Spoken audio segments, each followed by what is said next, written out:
This is the Star Wars 30th anniversary animated debut, Boba Fett. Here's the packaging.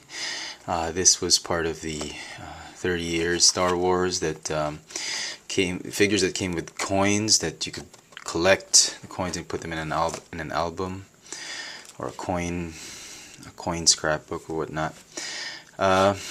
This is supposedly the first appearance of Boba Fett in anything, which was really the first recorded appearance was really in an animated show, a one-time, one-shot deal animated show during the Christmas of 1978 or something like that, way before, just a year or so before The Empire Strikes Back was released, and he appeared for the very first time as a cartoon character in his very clean looking armor,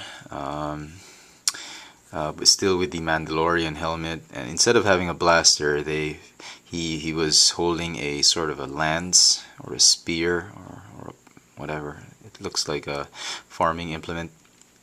Anyway, but the figure is great. It doesn't come with a base.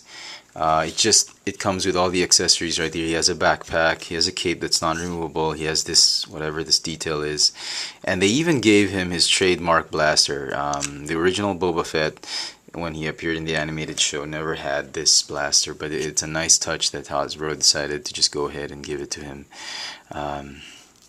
Okay, before we talk about more of the figure, I just wanted to say there is no coin because I purchased this figure sort of in a vandalized box. The coin had been removed. The collector was just a collector who owns a hobby shop out here in Manila was just interested in getting his coin collection. He probably already had this figure, but or something, or he didn't really like the figure. He just wanted the coin, and I said, could I get it at a very low price? He gave it to me for $4, so I thought it was pretty good considering the fact that most of the other shops were selling this one at easily $15 MISB. So that's that. Let me just bring the camera closer. Okay. He doesn't have a stand again, as I said, but it's just easier to review him with a stand. He can barely hold the staff with his right arm, and that's because the right arm was meant to hold, well, the gun that they didn't really have to put, but I'm glad they did, because Boba Fett wouldn't be Boba Fett without his trademark blaster, which fits nicely in his arm, and his backpack, the Mandalorian backpack jetpack. It's a little bit more crude, or more. It's a lot newer here, obviously, because it's not yet worn out, but it pegs onto his back. It falls off very easily. I mean, it doesn't stay on very tightly, but if you can just squeeze it enough, and then it'll stay there. Articulation is the same as any other Star Wars Legacy figure.